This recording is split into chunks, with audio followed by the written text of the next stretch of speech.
ہائے اصغر میرے اصغر، ہائے اصغر میرے اصغر۔ جناب علی اصغر کے مصائب میں یوں بیان کر رہا ہوں کہ ہم میں سے بہت سارے لوگ ان کو بچہ سمجھتے ہیں، جبکہ عالم انوار میں بچہ اور بڑا نہیں ہوتا، یاد رکھیں۔ وہ دنیاوی اعتبار سے تھے، ان کا نور مقدس اس دنیا میں 6 مہینے رہا۔ حضرت آیت اللہ العظمیٰ مرزا قمی آج سے 2000 تقریباً 216 سال پہلے دنیا سے رخصت ہوئے۔ ان کی قبر آج بھی قم میں حضرت معصومہ کے حرم کے بالکل سامنے ہے۔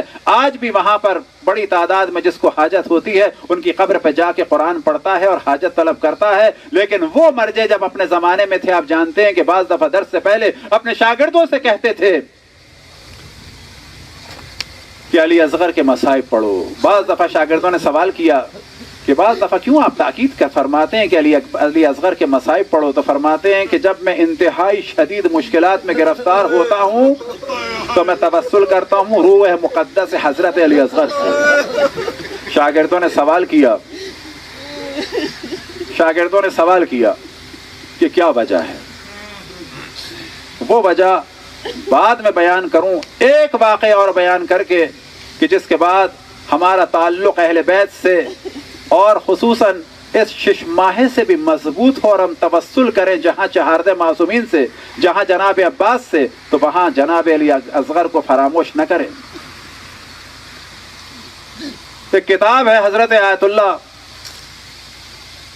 محسن خرازی کی جو معجزات پہ انہوں نے لکھی ہے، اس میں انہوں نے نقل کیا ہے آیت اللہ احمدی میانجی سے۔ وہ فرماتے ہیں میرا ایک دوست تھا، اس کا نام تھا مرزا ید اللہ۔ مرزا ید اللہ کا بچہ تھا جس کو دورے پڑتے تھے۔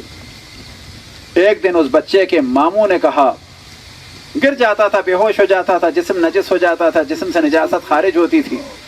ایک دن اس کے ماموں نے کہا کہ میرے دل میں آیا ہے کہ جناب علی اصغر کو عریضہ لکھوں، خط لکھوں، اپنے نام سے نہیں، اس بچے کے نام سے۔ بچہ 4 سال کا ہے، بچہ 4 سال کا ہے۔ یہ بات سب کو پسند آئی، مرزا ید اللہ کو بھی پسند آئی۔ خط لکھا گیا، آپ جانتے ہیں کس عنوان سے؟ السلام علیکہ یا باب الحوائج۔ جناب علی اصغر باب الحوائج ہیں۔ یا علی اصغر، میں 4 سال کا بچہ ہوں، شدید بیمار ہوں، علاج کراتا ہوں، نتیجہ نہیں نکلتا ہے، ڈاکٹروں نے جواب دے دیا ہے، میں آپ کو واسطہ دیتا ہوں آپ کے والد کا، آپ کی والدہ کا اور بہن کا،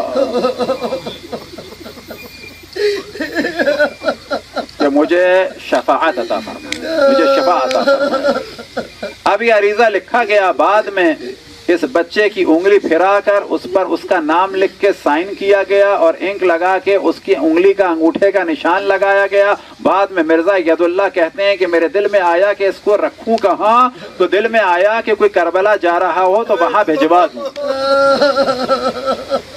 ایک وقت آیا کہ انہوں نے کچھ لوگوں سے پوچھا، پتا چلا کہ 5-6 لوگ ہیں کربلا جا رہے ہیں۔ ایک سے ان کی ملاقات ہوئی اور کہا کہ یہ امام حسین کی زری میں ڈال دینا۔ آپ جانتے ہیں کہ جناب علی اصغر کا جسم اطہر کہاں ہے؟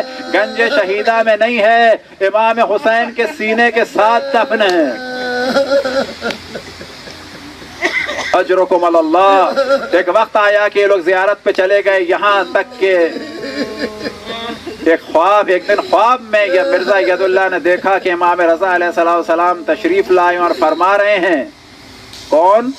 اب آپ کو تعجب ہوگا کہ ہم امام رضا پہ کیسے چلے گئے۔ مرزا ید اللہ نے خواب میں دیکھا کہ امام رضا علیہ السلام تشریف لائے اور فرماتے ہیں کہ میں نے تمہارا خط اپنے چچا حضرت علی اصغر کو دے دیا ہے۔ امام رضا فرما رہے ہیں کہ میں نے تمہارا خط اپنے چچا حضرت علی اصغر کو دے دیا ہے۔ امام رضا فرما رہے ہیں میں نے تمہارا خط اپنے چچا، میں نے تمہارا خط اپنے چچا۔ امام رضا فرما رہے ہیں 6 مہینے کے بچے کے لیے، وہ بچے نہیں ہیں، میں نے تمہارا خط اپنے چچا جناب علی اصغر کو دے دیا. ان کی گھبرا کے آنکھ کھلی, کیا دیکھا کہ بیٹے پر کچھ بہتری کے آثار نظر آ رہے ہیں. ہوش آیا. 3-4 دن میں احساس ہوا کہ یہ تو پورا صحیح ہو چکا ہے. 3-4 دن میں کیوں احساس ہوا؟ صحیح تو ہو چکے تھے, کیونکہ یہ گر جاتا تھا بچہ, بے ہوش ہو جاتا تھا بچہ. اب یہ پریشان کہ معاملہ کیا ہے. جناب امام رضا علیہ السلام یہاں کہاں آ گئے بیچ میں؟ خط تو میں نے بھجوایا تھا ذریعہ مقدس امام حسین میں. ایک وقت آیا کہ کافی عرصے کے بعد, سمجھے 1.5 مہینے کے بعد وہی ظاہر ملا. اس نے کہا, انہوں نے کہا کہ بچے کو میرے شفا ہو گئی. تو وہ کہتا ہے کہ ہاں. اور اس کے بعد اس نے بتایا کہ معاملہ یہ ہوا کہ ہم نے جانے کا ارادہ کیا, 1-2 کر کے. میرے دوستوں کو مشکلات ہوئیں اور وہ جانے کا ارادہ ان کا بدل گیا. میں تنہا رہ گیا. میں نے سوچا کہ کربلا نہیں جا سکتا تو مشہد چلا جاؤں. جب میں مشہد گیا تو میں نے سوچا اگر ذریعہ امام حسین میں ہی عریضہ نہ ڈالوں تو امام رضا ہی میں ڈال دوں. یہاں انہوں نے عریضہ ڈالا امام کی بارگاہ اقدس میں. وہاں انہوں نے خواب میں دیکھا, امام نے فرمایا کہ میں نے تمہارا خط اپنے چچا جناب علی اصغر کو دے دیا ہے.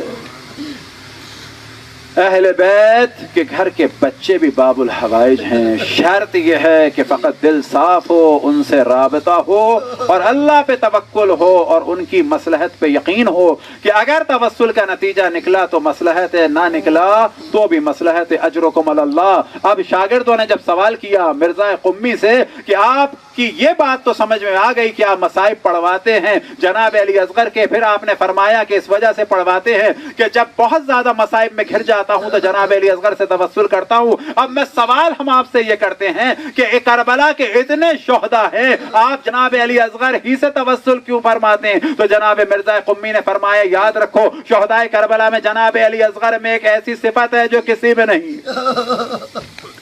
جب کسی میں نہیں تو مراد یہ ہے کہ نہ امام حسین میں نہ حضرت عباس میں.